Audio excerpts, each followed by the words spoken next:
Kofi Mensah stood at the edge of his penthouse balcony, looking down at the city of Lagos spreading out below him like a glittering sea of lights. The night air was warm and humid, carrying the distant sounds of the city, car horns, music from restaurants, the endless buzz of life happening far below. He had just arrived back from London, where he had spent the last 6 months handling one of his biggest business deals. The penthouse felt empty and cold, despite being filled with expensive furniture and modern decorations that cost more money than most people earned in their entire lives. Kofi was a man who had everything: money, power, respect, and success. At 42 years old, he had built an empire that made him one of the richest men in Nigeria. His real estate business stretched across Africa, and his technology investments had made him a household name. Newspapers wrote about his achievements. Young people admired him. Business schools studied his strategies. Yet standing alone on that balcony, Kofi felt empty inside. He wondered if all his success meant anything when there was no one to share it with. He had tried relationships before, but they never lasted. Women wanted his money, not him. They admired his bank account, not his heart. After a few broken promises and fake smiles, Kofi had decided it was easier to work alone. Work never disappointed him. Money never left him. Business deals never broke his trust.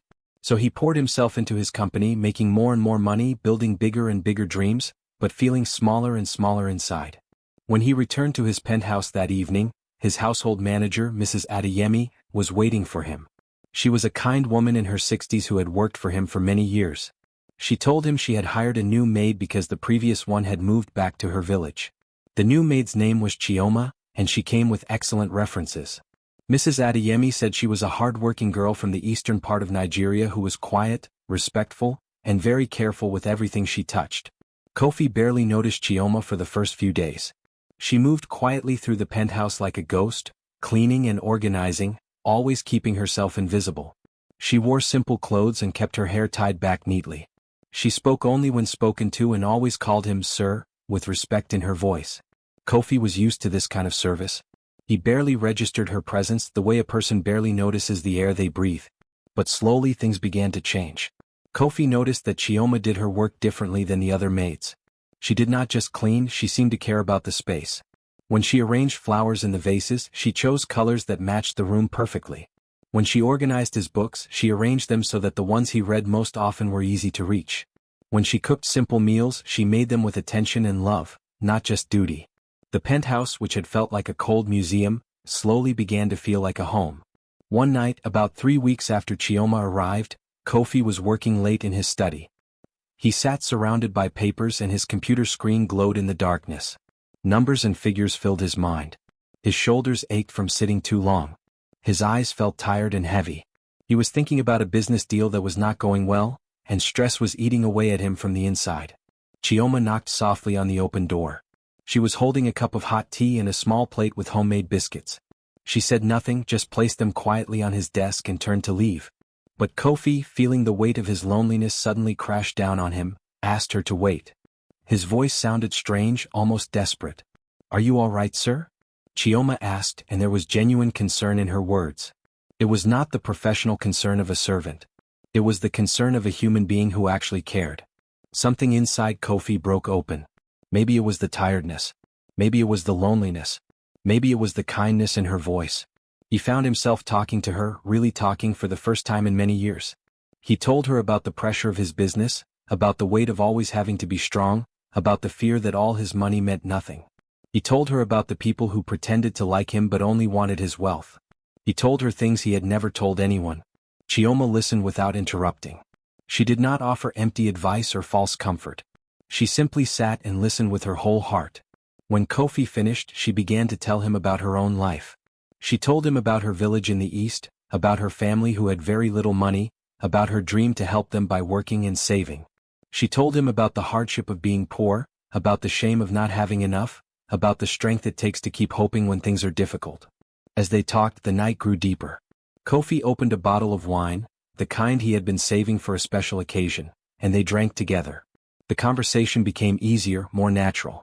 For the first time in many years, Kofi was not talking to someone who wanted something from him. Chioma did not care that he was rich. She was interested in who he was as a person. Hours passed. The city below grew quieter. The two of them sat in the soft light of the study, and something shifted between them. When Kofi reached for Chioma's hand, she did not pull away. When he moved closer to her, she moved toward him.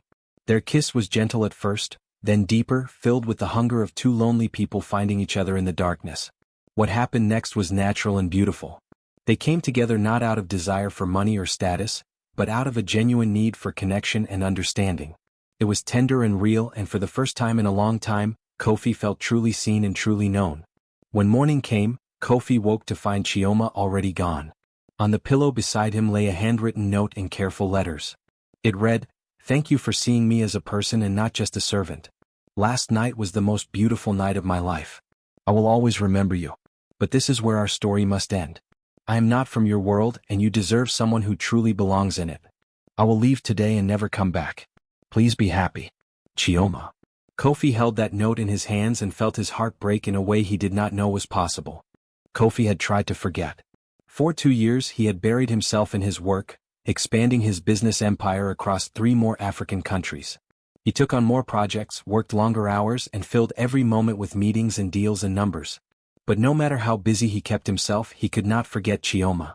Late at night, when he was alone in his penthouse, he would find himself looking at that handwritten note, reading her words over and over. He wondered where she was, if she was happy, if she ever thought of him the way he thought of her. He had tried to find her once.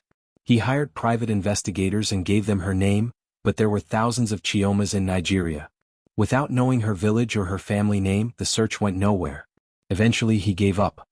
He told himself that she had made her choice and he had to respect it. But the truth was, she had left a hole in his heart that no amount of money or success could fill. One morning Mrs. Adeyemi came to him with a request. She said she needed to hire additional help for the penthouse because she was getting older and could not manage everything alone. Kofi agreed without really thinking about it. He was in the middle of an important call and barely paid attention as Mrs. Adeyemi mentioned that she had found someone good, someone reliable, and that the person would start the next week. When Kofi came home that evening, he heard children's laughter echoing through his penthouse. He stopped in the hallway confused. He had never heard children in his home before. The sound was strange and bright, filling the quiet spaces with life and joy. He followed the sound to the kitchen, where he saw Mrs. Adeyemi helping to prepare dinner. And then he saw her. Chioma stood at the sink, washing vegetables with careful hands. She looked almost the same but also different. She was thinner, more tired, with lines around her eyes that had not been there before. Her hair was still long, still beautiful, but now she wore it in a simple braid. She wore a plain blue dress that had been mended in several places. But what made Kofi's breath catch in his throat was not Chioma herself, but the 2 little girls sitting at the kitchen table, coloring with markers. They were identical twins, no more than 2 years old. They had Chioma's beautiful dark eyes and her gentle face, but they also had something else. They had his nose. They had his chin. They had his exact shade of brown skin. Looking at them felt like looking at a mirror of his own childhood. Chioma turned and saw him. Her face went white. The marker fell from one of the little girl's hands. For a long moment no one spoke. The happy sounds of the children faded as they sensed the tension in the room. "Mrs. Adeyemi," Kofi said slowly, his eyes never leaving Chioma's face, "please take the children to the other room." "Sir, Mrs. Adeyemi began, but she understood. She gently guided the confused little girls out of the kitchen, telling them she had a surprise for them in the living room. When they were alone, Kofi and Chioma stared at each other. Years of unspoken words hung between them. Kofi's heart was beating so fast he thought it might burst from his chest. "Who are they?" he asked, though he already knew the answer. He could see the truth written all over her face. Chioma's eyes filled with tears. She tried to speak, but no words came at first. She sat down heavily at the table, as if her legs could no longer hold her up. When she finally spoke, her voice was barely a whisper. "Their names are Zainab and Nia," she said. "They are your daughters, Kofi." Kofi felt the world tilt. He sat down across from her, trying to understand what he was hearing. "You were pregnant?" he asked. "When you left, you were already pregnant." Chioma nodded, tears now streaming down her face. "I did not know for certain until after I had already left. I did not want to tell you. I did not want you to feel trapped or obligated. I thought it was better this way." "Better?" Kofi's voice was sharp with emotion. "Better? Chioma, you kept my daughters from me. You took away 2 years that I could have spent knowing them, being their father." "I know," Chioma said, and her voice broke. "I know, and I am sorry. But you have to understand. I came from nothing. I was just a maid in your house. I knew you would never really want to be with someone like me. I thought you would try to take the girls from me, to raise them in your world where I did not belong. I was afraid, Kofi. I was so afraid. Kofi looked at her across the table and he saw the truth. Chioma had sacrificed everything. She had raised 2 children alone. She had worked and struggled and fought to give them a good life. The lines on her face told the story of sleepless nights and endless worry. Her mended dress told the story of a mother who gave everything to her children and had nothing left for herself. "Why did you come back?" he asked. "Why would you come back here and risk me finding out?" "Because I ran out of money," Chioma said, and there was shame in her voice. "I had saved everything I could, but the twins need better school, better food, better medicine. I thought if I came back to work for you, at least I could give them that. I never thought you would be here. Mrs. Adeyemi told me you were always traveling." Kofi stood up suddenly. He walked to the doorway where he could see the 2 little girls playing with toys in the living room. They were so small, so innocent. One of them looked up at him and smiled, a smile that broke his heart because it was his smile, his own smile on a child's face. "I need proof," he said, turning back to Chioma. Not because he did not believe her, but because he needed to make it official, real, true. "I need a DNA test. I need to know for certain." Chioma nodded. "I understand. I have kept everything, the hospital records from when they were born, the doctor's notes. Everything has your name on it." For the first time, Kofi truly understood what it meant to have something more precious than all his money, all his success, all his power. He had 2 daughters. They were real. They were his. And he had missed their first 2 years. The DNA test took 3 days. Kofi arranged for a private laboratory to come to his penthouse and collect samples from himself, Chioma, and the twins. The results came back positive, 99.9% certainty that Zainab and Nia were his biological daughters. When Kofi read the report, he felt a mix of emotions so strong that he had to sit down. Joy, anger, sadness, and love all crashed into him at the same time. That evening, he asked Chioma to meet him in his study after the children were asleep. She came nervously, wringing her hands together. She looked exhausted, as if she had not slept properly in days. Kofi gestured for her to sit, and they faced each other across the same desk where they had first truly talked, all those years ago. "The test confirmed it," Kofi said quietly. "They are my daughters. My blood, my family." Chioma closed her eyes. "I am sorry, Kofi. I am so sorry."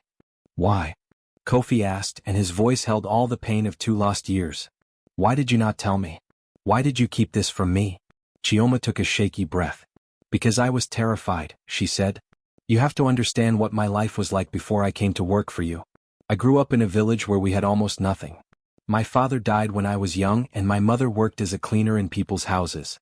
We lived in a small room with a leaking roof. During the rainy season we would place buckets on the floor to catch the water. We ate rice and beans most days, and on good days we could afford fish." She paused, remembering. "I came to Lagos when I was 18 years old because I wanted to change my family's life. I wanted to make money and send it home so my mother could have a better house, so my younger siblings could go to school. I worked in different houses, cleaning and cooking, barely earning enough to survive. Then I came to work for you." Kofi listened as Chioma continued her story. She told him about the night they spent together, how it had been the most beautiful night of her life, but also the scariest. "When I realized I was pregnant," she said, "I was confused. I did not know what to do. I thought about coming to tell you, but fear stopped me. I was afraid you would be angry. I was afraid you would see me as a girl who had trapped you. I was afraid that if you wanted to be involved, you would want to take the babies and raise them yourself because you had money and I had nothing." "I would never," Kofi started, but Chioma held up her hand. "You did not know me," she said gently. "And I did not know you. I only knew that you were rich and powerful and I was nobody. In my experience, rich men do not keep their babies with poor women. They take the children and leave the mother with nothing. I have seen it happen to girls in my village.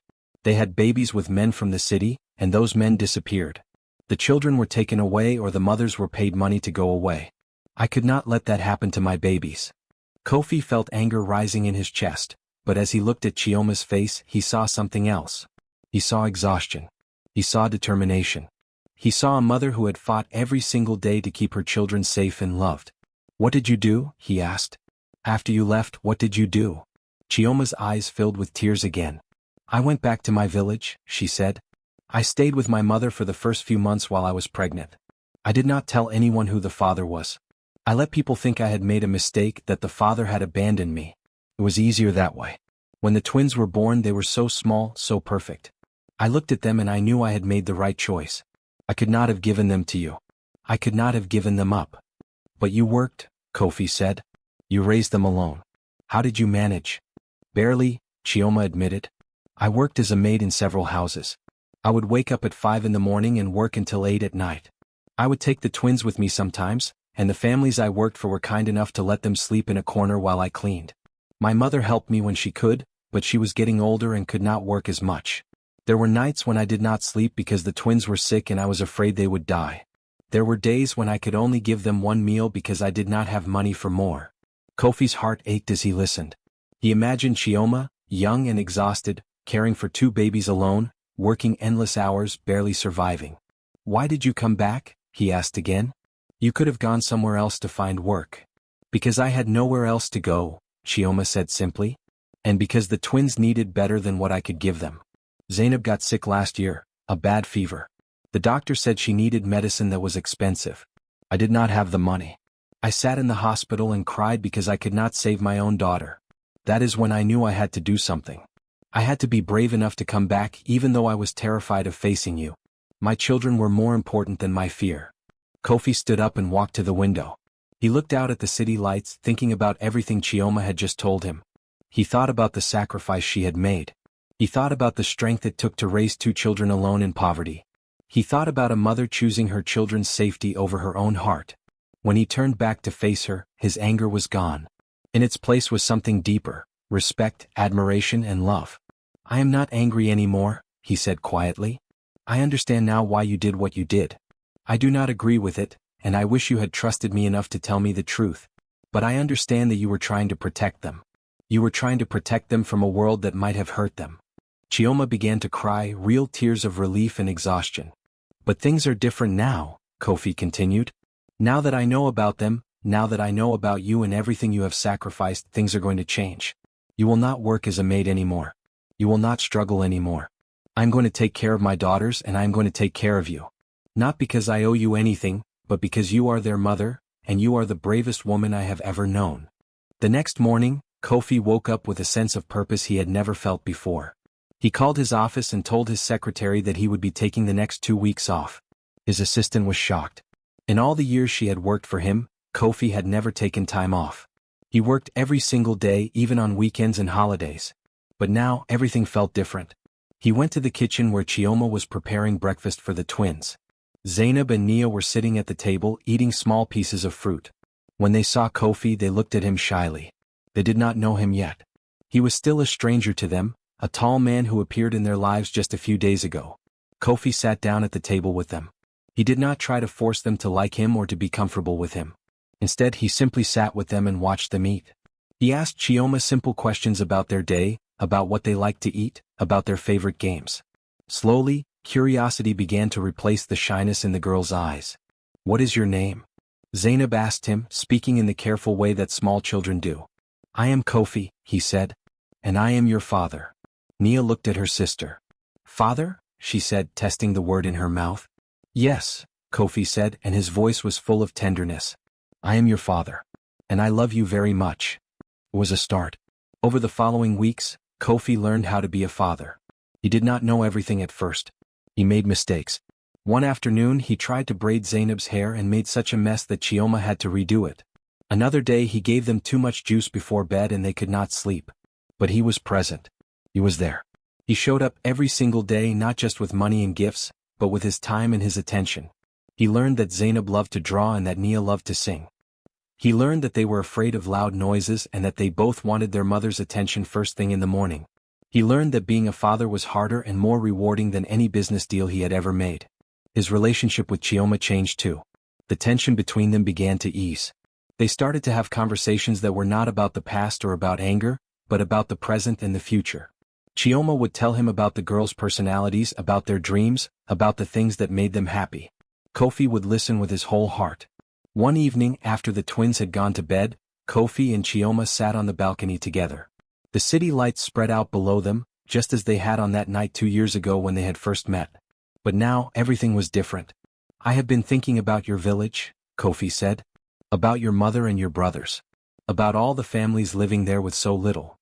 Chioma looked at him with surprise. What about it? I want to help, Kofi said. I want to use my money and my influence to make a difference there. I want to build a school so that children like your brothers can get a good education. I want to build a clinic so that people do not have to travel far when they are sick. I want to give your village and villages like it a chance at a better life. Chioma's eyes filled with tears. Kofi, that is a beautiful dream, but it would cost so much money. I have money, Kofi said simply. And I have learned that money without purpose is meaningless. All these years I have been making money just to make more money. But what good is that? What good is success if it does not help anyone? Now I have daughters.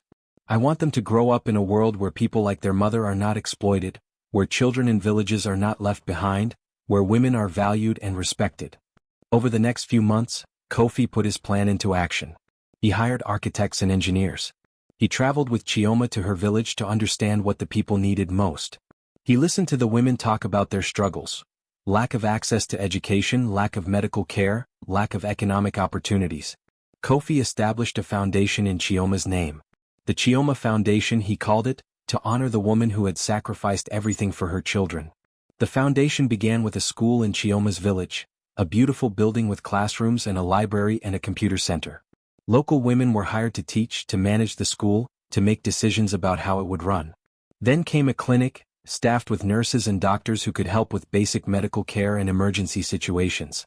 Kofi made sure that the clinic was free for people who could not afford to pay. But the most important project was a women's economic empowerment program. Kofi provided loans and training to women in the village so they could start their own small businesses. He helped women become tailors and merchants and farmers.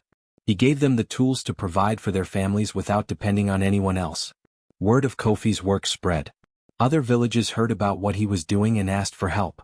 Kofi expanded the Chioma Foundation across the entire eastern region, and then across Nigeria, and then across other parts of Africa. He became known not just as a successful businessman, but as a philanthropist who genuinely cared about empowering women and children.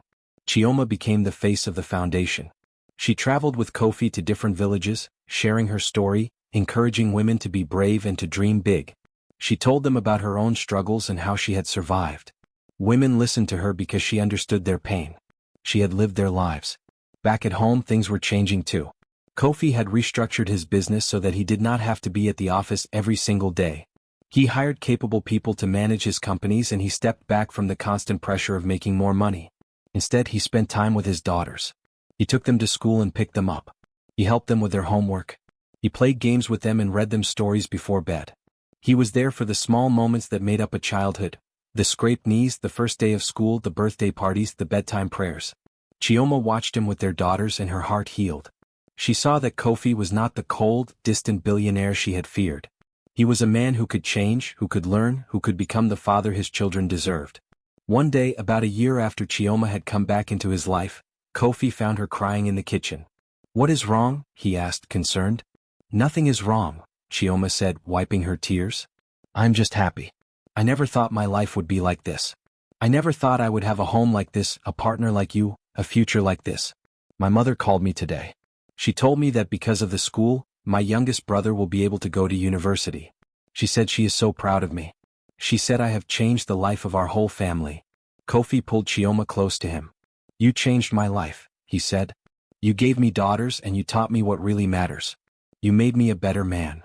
That night, Kofi and Chioma sat together on the balcony watching the city lights. They did not speak much. They did not need to. They had found something more valuable than money or success. They had found love, respect, and a shared purpose. They had found home in each other. The proposal was not grand or showy. Kofi did not rent a stadium or arrange for a public display.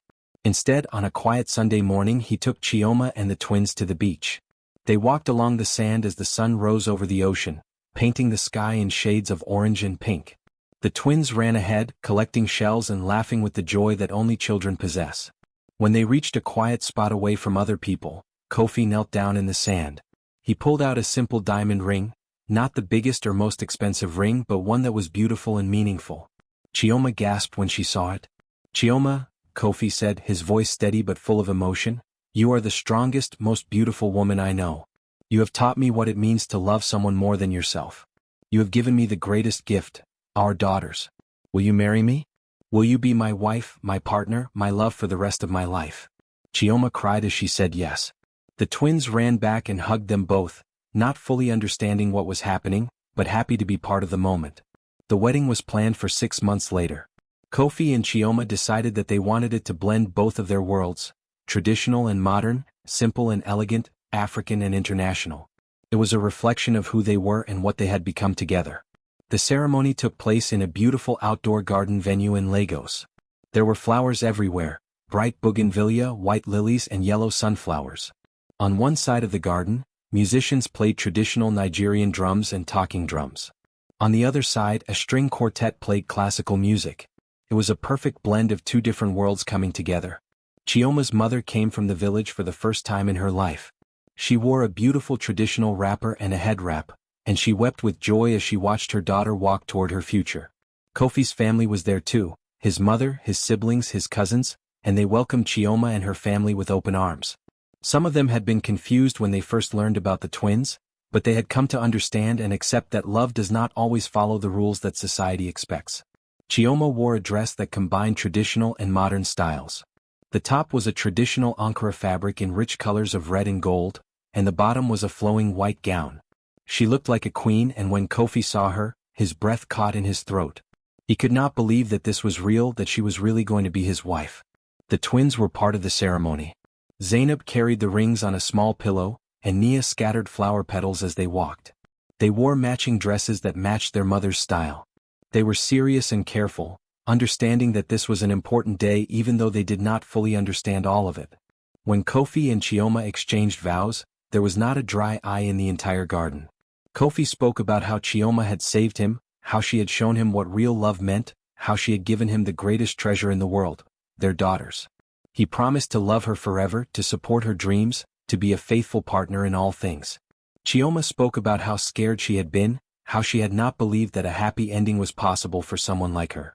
She spoke about how Kofi had changed not just her life, but the lives of countless people through his foundation. She promised to stand by him, to raise their daughters to be strong and kind, to build a life together that meant something. After they exchanged rings and kissed, the crowd erupted in cheers and applause. The drums grew louder and people began to dance. The celebration lasted all through the day and into the night. At one point during the reception, Kofi stood with his arms around both of his daughters. Zainab looked up at him and said, "Daddy, are you happy?"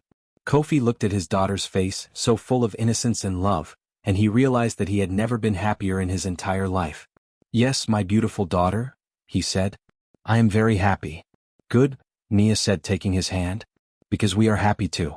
We are happy because we have you now." Those simple words meant more to Kofi than all the money he had ever made, all the business deals he had ever closed, all the success he had ever achieved. In the months after the wedding, Kofi's life continued to transform. He was not the same man he had been before. He was still a successful businessman, but his priorities had completely changed. He made decisions based on how they would affect his family, not just his bank account. He cut back on his business travels so he could be home more. He attended every school event, every dance recital, every parent-teacher meeting. He sat with his daughters while they did their homework. He helped them practice their reading. He listened to their stories about their day with genuine interest and love. Chioma became his true partner in every way. They made decisions together about the business, about the foundation, about their family. She attended meetings with him and helped shape the direction of his companies. The people who worked for Kofi began to see that his success was not just about making money, it was about making a positive impact on the world. The Chioma Foundation continued to grow. Schools and clinics were built in villages across Africa. Women were empowered to start their own businesses. Young girls were given opportunities to go to school and pursue their dreams.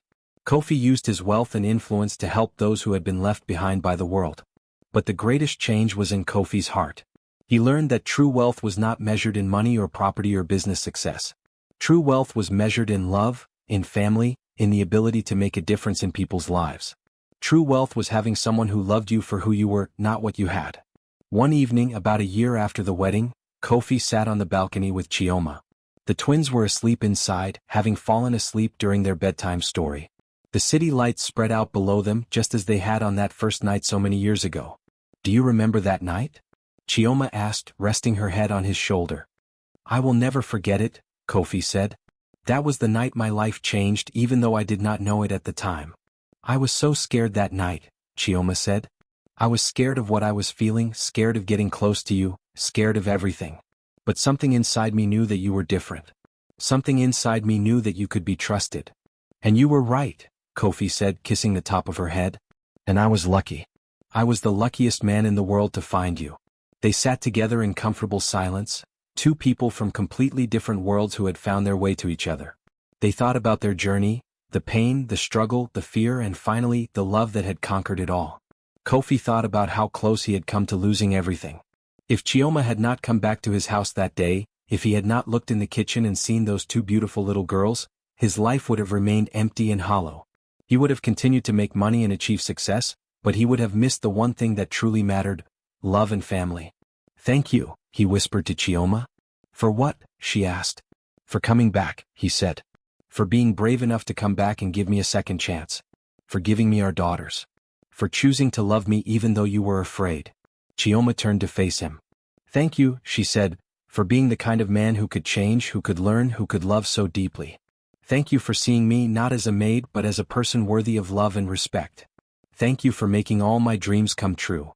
They kissed as the night grew deeper, and the city lights twinkled below them like stars that had fallen to earth. Two people who had come from nothing and everything had found each other in the most unexpected way. They had built a life together that was filled with love, purpose, and meaning. Kofi Mensah, the billionaire who had once thought that money was everything, had finally discovered the greatest treasure of all: a family to love, a woman to grow old with, and a purpose that extended far beyond himself. As he held Chioma close, he whispered a quiet prayer of gratitude for the journey that had brought them together, for the struggles that had made them stronger, and for the future that stretched before them filled with endless possibilities and infinite love.